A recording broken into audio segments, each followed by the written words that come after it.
Excellent.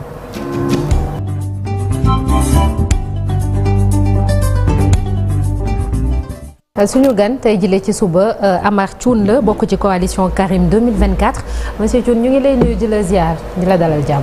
waaw maa leen di nuyu yéen tamit di nuyu seeni téléspectateurs et di profiter aussi occasion bi également di nuyu tous les partenaires et dialogueurs yi nga xam ne ñoom maa ak ñoom on a passé 2 jours ensemble à échanger dans l'intérêt du pays et puis ça c'était important mais aussi di nuyu surtout également et puis de remercier les militants de mon mouvement le mouvement authentique national africain ñiy seetaan actuellement nii.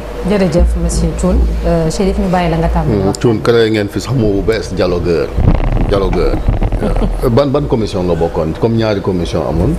waaw man maa ngi woon ci commission bi nga xam ne moo ñu yitteloon muy commission date bi ak participation ñi nga xam ne yan candidat la ñu war a retenir pour ñu mën a participer une fois que la date a été arrêtée. d'accord dinañ ci ñëwaat ci loolu mais dañu xëy am lu lire lu bees ci journal Le Quotidien ñoo ko bind wax révision Karim Wade mi nga xamante ni yow moom ngay jàppale yéen a ngi bëggoon mu bokk da ngeen ko waxtaanee ci dialogue ba révision procès bi. loolu moom kenn waxtaanee wu ko ci dialogue bi mais damaa jàpp ni bu amee daal dafa nekk loo xam ni dañuy réparer une injustice boo xam ni amoon na ndax Karim loolu bi mu amee boo gisee tous les recours yi mu def même à l'international yëpp dañ koo jox dëgg donc bu amee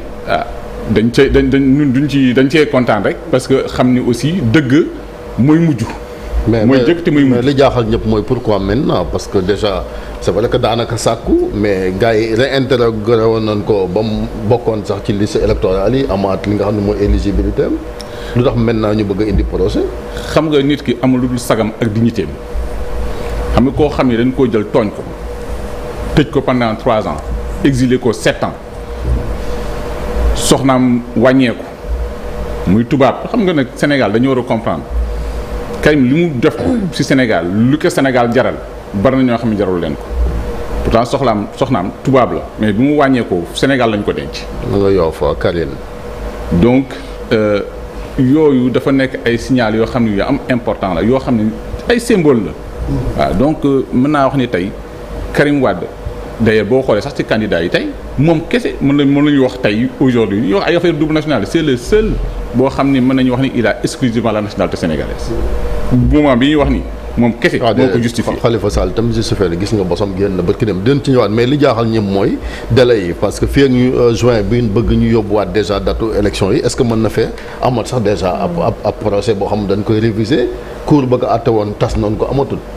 waaw xam nga il faut pas lier deux choses qui ne sont pas liées dafa nam yoo xam ne c'est des choses distinctes ça n'a rien à voir xam nga Karim sa participation am ci élection yi ça c'est déjà réglé par le dernier dialogue ak grâce bi nga xam ni defoon nañ ko donc loolu c'est réglé donc ça n'a aucun amul benn lien boo xam ni entre li ñuy wax nii muy révision procès bi ak li nga xam ni participation Karim la c'est 2 choses distinctes donc du coup il faut que Sénégal yi xam aussi ñu bañ a lëndëmal seen i xel voilà Karim aujourd'hui il a tous ses droits civiques pour pouvoir participer aux élections présidentielles. mais fay toon amende bi de su dañ ko daanoon 138 milliards de francs CFA yi moo doon fay. waaw xam nga du ma dugg ci débat juridique bi parce que peut-être day gën a lëndëmal mais dama xam ni daal en tout cas aujourd'hui moment où on parle bu ñu fekkente ni loi rek la ñuy wax. est-ce que bañ conseil xel na bu dem dugalaatee dossier am conseil bi rejeté ko moo tax ñu bëgg a gaaw te régler loolu ngir bañ a nekkaat obstacle comme mbiram nationalité bi nekkatul problème. non Chérif man dama yaakaar ni daal c'est 2 choses distinctes li ñu dugg soo gisee nii ñu dugalaat dossier am en tout cas ñu demander ñu dugalaat dossier am c'est parce que dañ koo tooñ xam nga wax day yenu maanaa dafa am fu ñu koy teg xam nga ñëpp ñu naan nañ ko teg ci yoon jël article 28 constitution rek bu ñu ko jëloon basé wu ci suñu constitution ñun dafa ni da nga war a justifier exclusivement la nationalité sénégalaise jusqu'au jour du scrutin te ñoom kañ la ñu jël décision le 20 janvier bii jël le 20 janvier fekk na boobu non seulement demandé na ñu dispenser ko nationalité française bi te xam ni nag comme que ñoom sax ci loi wu français la ñu tënk woon loi wu français yooyu dafa ni ci code civil ba en article 23.3 23.5 ni le jour date d'effet bi mooy c'est le jour où tu déposes ta demande kon xam nga ni jour bi ñuy décider ñoom Karim il n'avait plus la nationalité française voilà man dama jàpp ni erreur d'interprétation la nit ki nag day juum. moom même boo nekkee kilifa di nga juumte nag bu amee tey dialogue bi ñëw na waxtaan nañu toog dañu njuumte yooyu yëpp nañ def tout pour ñu defaraat ko ndax jàmm dellu ci réew mi ñu àndandoo xel yi ñu tàpp xel yi ak xol yi ñu ànd ci jàmm ak teraanga doxal suñuy élection ndax loolu moom moo jig suñu Sénégal suñu léegi bu ñu nee conseil constitutionnel dina àddu jëm ci sens bi ngeen bëgg yéen moom mi nga xam ne moo génne woon Karim ci élection yi. man du ma anticiper décision conseil constitutionnel mais en tout cas ñun am nañ ci yaakaar.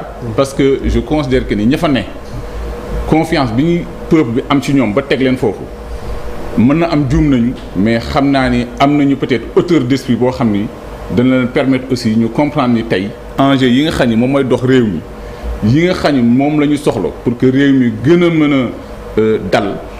ñoom am nañ ci seen wàll te gëm naa ni seen wàll boobu dinañ ko dox. waaw loolu lu ñu koy lijjantee bu fekkee conseil constitutionnel juridiction la war a doxal yoon ñu génne seen liste boo xam ne 19 candidats ñu ne ñoo war a bokk ci présidentielle bi loolu waruñu ko remettre en question loolu nan lañ koy lijjantee moom parce que day mel ni kon conseil constitutionnel moom ci boppam day wax ba pare teggi ko. xam nga bu nu tënkoo woon ci loi rek. ñu jël article 92 constitution dafa ni waaye effectivement les décisions du conseil constitutionnel ne sont pas susceptibles de recours mais loolu conseil constitutionnel si boppam moo ko jalgati déjà le fait de permettre de faire un recours parce que Karim il dépassé woon na stade yëpp ba ak ci 21 candidats yi ñu doog a dugal recours kon léegi. mais boobu c'était pas la liste définitive boobu nekkagul woon non mais xam nga recours da ko may candidats yi mais xam nga moom laay wax nii rek. xam nga loolu yëpp intelligence moo koy am. non parce que loolu ñu jàlloon parrainage qui commission parrainage qui n'avait rien à voir avec càmbar yeneen dossiers yëpp quoi. parce que gis nga commission ba sax bu parrainage bi jeexee dañ koo tas. non xam nga soo gisee ma lay wax lu mel noonu damay wax ni rek les lois sont faites par des hommes pour les hommes pas pour quelqu'un d'autre interprétation ku nekk mën nga ci am sa interprétation distincte tey li am solo ba am solo tey mooy dialogue bi ñëw na Sénégal yëpp teew na. non pas Sénégal ñi fa teewul. pas Sénégal yëpp non Sénégal def naa ni su ñu xoolee représentativité. 17 des 19 candidats. bu ñu xoolee voilà mais xam nga bu ñuy xoolee représentativité tey ña fa teewoon mën nañu wax effectivement les 17 des 19 candidats ñëwuñu am na si kenn koo xam ne sax soppeeku nee na man bokk ma fee man bokk ma fee damaa taxaw fële. ku wax loolu. ba tey ñëwul rek ku wax loolu ñëpp xam nañu ko. non xamul na leer rek. waaw mooy Idrissa Seck. Idrissa Seck nee na bokkul F25. neen du ñëw si dialogue bi. waaye mais mi ngi toog di seetaan. mais wax na dëgg. waa parce que dialogue bi. yoon moo ne ñii ñoo war a bokk kon amul leneen luñ fi war a def lu dul tënku ci li nga xamante ni moom la yoon wax. lu waay def nag loo xamante ni boo fa teewee yaa ngi cautionné loo xamante ni ëllëg baaxut ci réew mi. xam nga le président de la République c'est le chef suprême des armées mais oui. Aussi c'est le garant waxuma la sax. de la stabilité de la nation. Oui, mais les décisions du conseil aussi article 92 boobu nga wax daf ne même décision conseil dafay imposer wu ci les autorités à commencer par lui-même mi ne mooy gardien constitution bi. xam nga Chérif man dama bëgg rek ñu récupérer contexte bi xam nga contexte dañu nekk ci contexte boo xam ni mënuñu rek tënku ci li nga xam ni moom la institution yi wax. ah bon xam nga lu tax parce que on a beaucoup d'erreurs. ñëpp xam nañ ne y a des erreurs koo ci wax mu la wax dana am erreur li wax naan waaw mais c'est vrai erreur am na mais nañ ko bàyyi ñu teg ko fële am dégg naa sax ñuy wax naan way xool leen équipe nationale du Sénégal dañ ko tooñ am na penalty mais arbitre bañ buggul xool VAR bi mu dem mais ce n'est pas la même chose c'est là on parle du Sénégal il faut être sérieux la situation est très grave le contexte bi nañ ci dellu si waat contexte géopolitique bi c'est quelque chose de très grave donc boo gisee lu mel nii taxaw te wóor na ma ni man le président Macky Sall il a agi en responsabilité man je suis dans l'opposition faut le savoir. donc je suis pas un pro-Macky yéen koy nekkatu leen opposition non si on a même l'impression que c'est Karim le candidat de Macky parce que li mu ko jaral moom li ko Karim jaral man vraiment yéem na Sénégal. non da nga naan li ko Sénégal jaral. non parce que tey day bokk par force dugal ko kii layool ko. non ni mu koy protéger sa protéger wu ko. candidat waaw parce que dafa war a protéger. article 1 de la Constitution.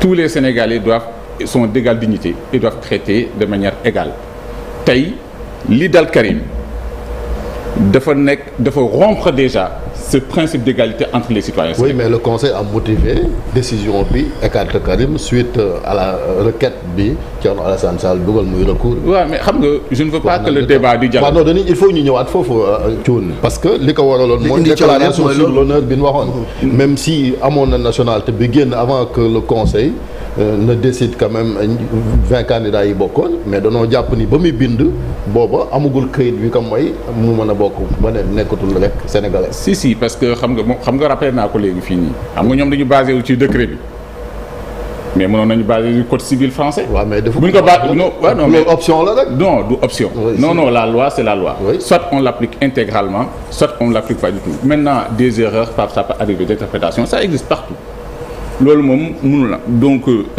l'être humain ñun suñu jëm bopp on n'est pas infaillible donc tout le monde peut se tromper li am ba am.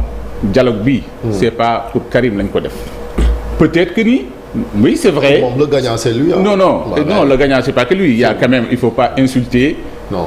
Il faut pas insulter la dignité des candidats spoliés 10 spoliés ñi nga xam ne ñoom seen àq ak seen yelleef dañ koo jël teg ko fële ñooñu il faut pas les insulter parce que ñooñu ci lañ bokk. monsieur Thioune s'il vous plaît ci wàllu dialogue bi dañu gis ni xëy na li ñuy woote mooy wàllu jàmm ñëpp dëppoowaat ngir réew mi mën a avancer est-ce que aussi jàmm jooju duñu woon ñu respecter loi bi rek parce que bu ñu respecter loi bi respecter constitution bi aussi je pense que jàmm boobu noonu mën na nekk lu tax ñu bëgg rek juste que ni dañuy def pour diw wala pour diw.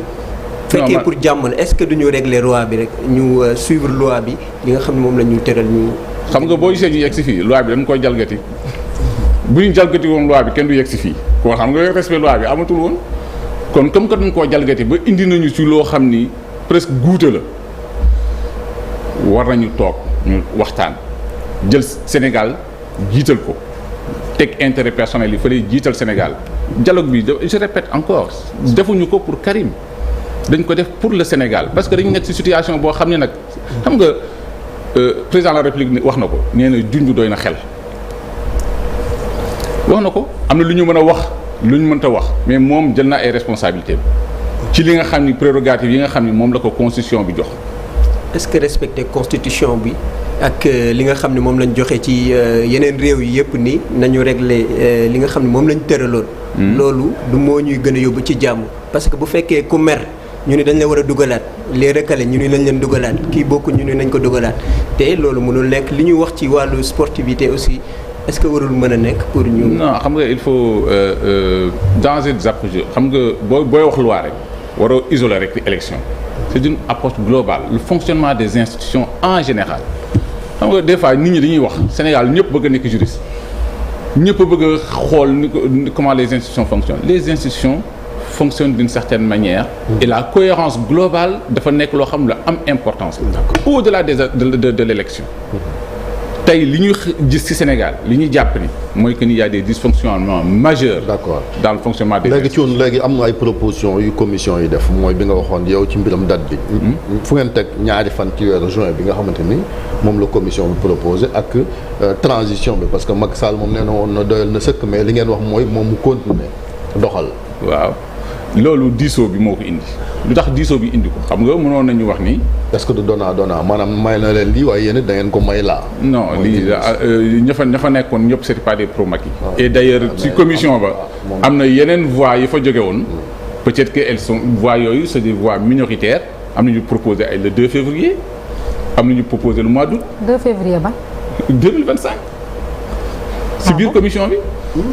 voilà am na ñu proposé le mois d'août. président moom ci boppam nee na bu doon sagoom avant nawet di jib ñu organiser loolu la wax joxewul date. mooy loolu ni leen yéen toog leen ngeen mais 2 février nuñ ko mën a proposer alors que dernier dimanche du mois de février lañ wax ne élection bi ci la war a am. déggul ma ci la ñuy waxtaan nag bi ñu waxtaanee. tamit ku nekk jël parole ña fa nekkoon ñëpp di représenter pàccu dëkk bi muy société civile parce que société civile bi ils étaient présents. les chefs religieux fu mu la joxee par exemple su ma la joxee par exemple l'ONCAV quand même c'est pas n'importe qui. nawetaan yi. waaw mais nawetaan waaw mais nawetaan yi am na bu nawet jotee. non mais ñooy fixé ñun date ñëpp élection. non duñu fekk non. ñu ngi woon ci dialogue bi. ñu ngi woon si non dafa am na ñeneen ñu fa nekkoon y avait les chefs religieux y avait les chefs coutumiers ñëwoon nañu. dégg nga il y avait également l'église était représentée les imams étaient représentés les oustas ils étaient représentés donc borom daara ils étaient représentés les partis politiques étaient représentés mais aussi les candidats étaient représentés que ce soit les candidats spoliés y compris d'ailleurs une partie des candidats validés loolu bu ko kenn bañal kenn. Donc les gens étaient c'est Mohamed Boun Abdallah Dionne et Amadou Ba. Ouais, même mais ils sont représentatifs. Ils sont représentatifs ñoom jël nañu seen i responsabilités xam nga lu tax parce que ñooñu xam nañu lan mooy réew.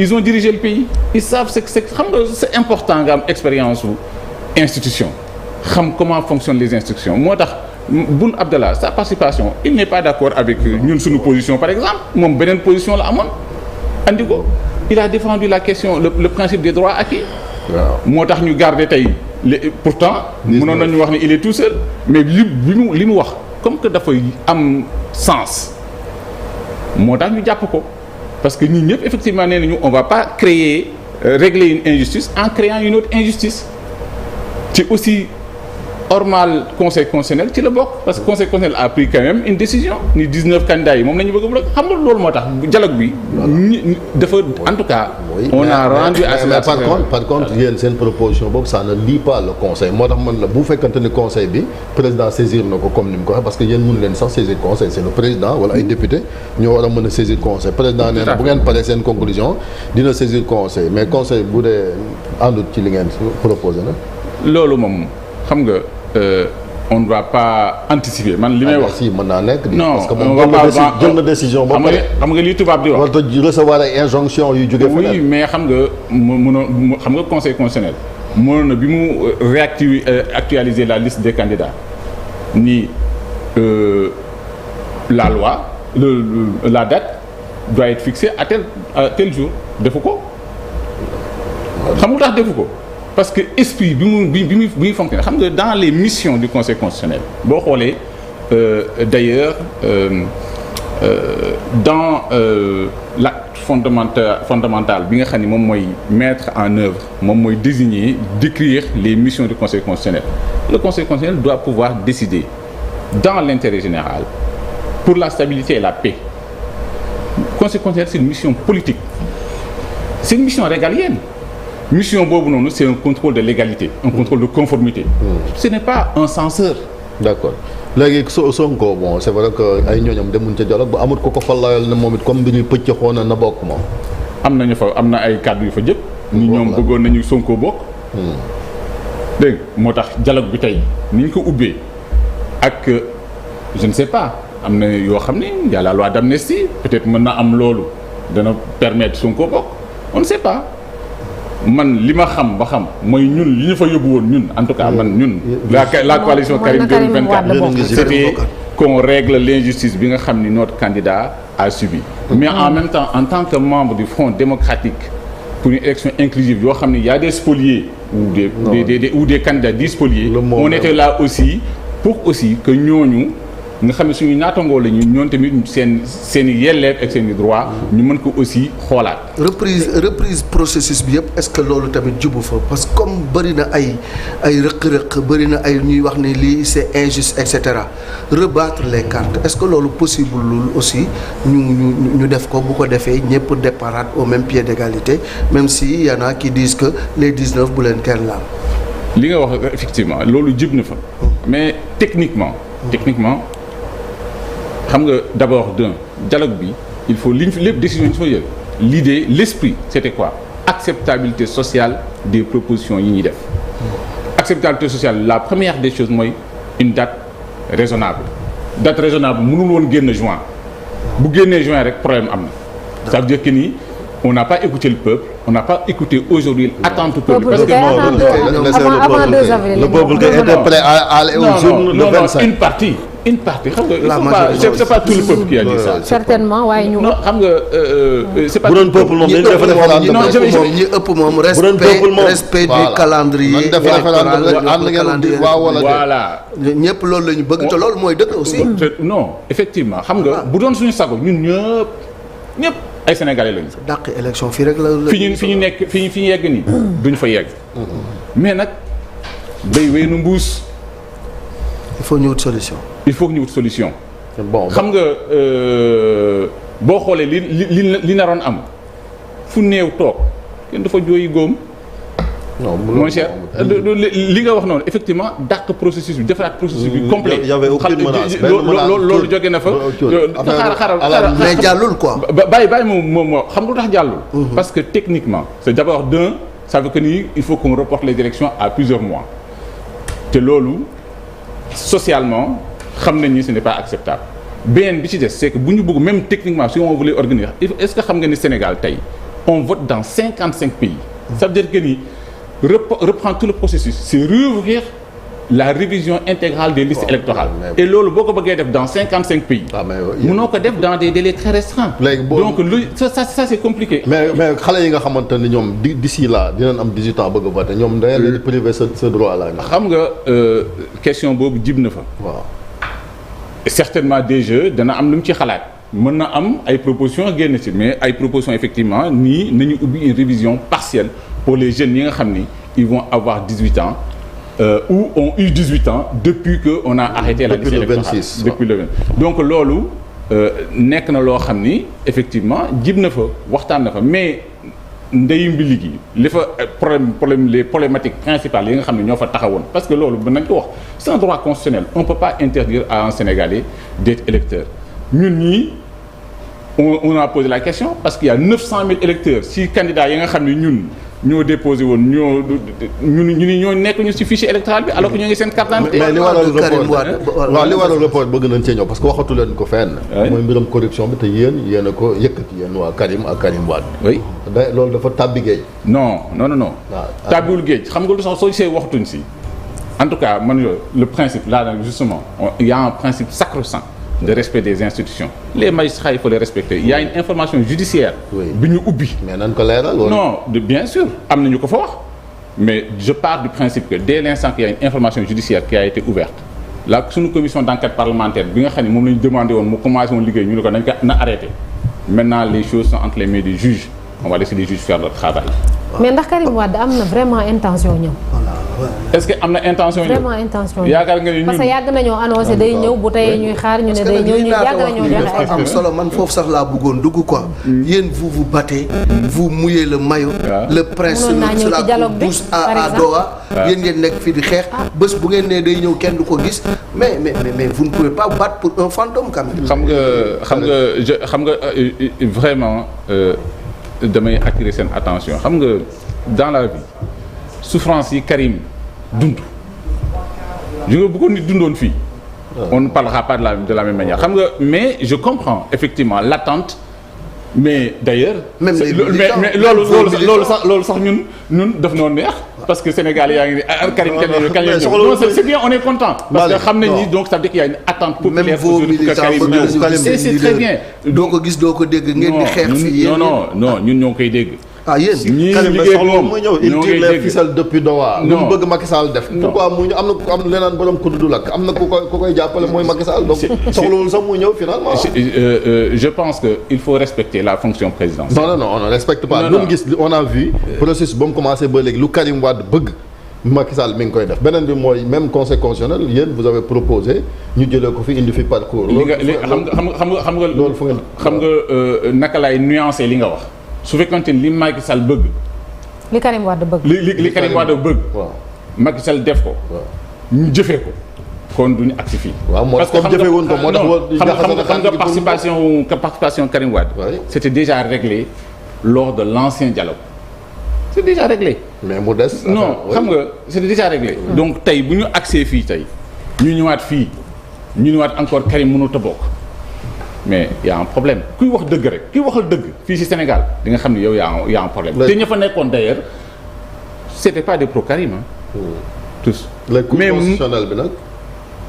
tout le monde à l'unanimité nee na li dal Karim c'est pas normal. Cour constitutionnelle bi je veux dire. moom da ngeen a sàkk woon yéen waa Karim 2024 ñu tas conseil constitutionnel remplacé ko par une cour. xam nga que ce soit une cour que ce soit autre chose xam nga ñun lu ñu wax. sur le principe et dans l'esprit de la loi. gis nga les erreurs qui ont été commises tout le long du processus montrent qu'à un moment donné, il faut qu'on ait des juridictions qui permettent aux citoyens de faire des recours. Loolu la ñu wax. Nous, effectivement, on a utilisé le concept cour constitutionnelle. Peut-être que ça peut être autre chose. Ça peut être juste une modification aujourd'hui de la loi pour permettre effectivement qu'il puisse y avoir des recours. Parce que loolu am na yeneen réew yoo xam ne seen conseil constitutionnel wala seen cour constitutionnelle on peut faire des recours et c'est de grandes démocraties. Parce que c'est ça la démocratie. La démocratie, il faut qu'à un moment donné qu'on puisse permettre à l'expression populaire de s'exprimer, qu'on puisse permettre qu'on puisse désigner, ñu mën a désigner ay représentants du peuple de manière directe ou indirecte, et en même temps qu'on puisse à un moment donné am li nga xam ne moom la ñuy wax des actes régulateurs. Loolu bu amul, s'il n'y a pas de régulation, si on ne peut pas contester un modèle, ce modèle-là n'est plus un bon modèle, ça devient une religion. ci wolof merci beaucoup jërëjëf Amar Thioune bokk ci coalition Karim 2024 ñu ngi lay sant di la gërëm bu baax. merci beaucoup jërëjëf. merci beaucoup man maa ngi leen di leen remercier parce que vraiment TFM c'est vrai qu'en plus les questions sont très très pertinentes et c'est important parce que leeral. j'en profite toujours pour remercier les journalistes sénégalais. parce que c'est important. démb moom laa doon wax c'est pour ça que quand ça a été repris par les journaux internationaux li ñu doon def. mais expliquer dem man leen ñun on a des journalistes qui sont de très grande qualité qui sont très compétents et qui disent pas n'importe quoi et je salue justement cet esprit-là et j'invite vraiment encore que journalistes yi gën a continuer parce que image du Sénégal tey boo jëmee étranger dañ koo yàq te yéen am ngeen ci rôle. ku ko yàq. non am ngeen ci rôle non xam ñi ko yàq mooy ñi nga xam ne dañoo bëgg a manipuler. et leur intérêt mooy lan le Sénégal soit déstabilisé. bàyyi leen loolu merci beaucoup merci Amar ñi dugal Sénégal ci guuta ñoo yàq deru Sénégal. merci beaucoup ñu jàll ci l'observateur jërëjëf restez avec nous l'observateur ak record li ñu xëyee tey.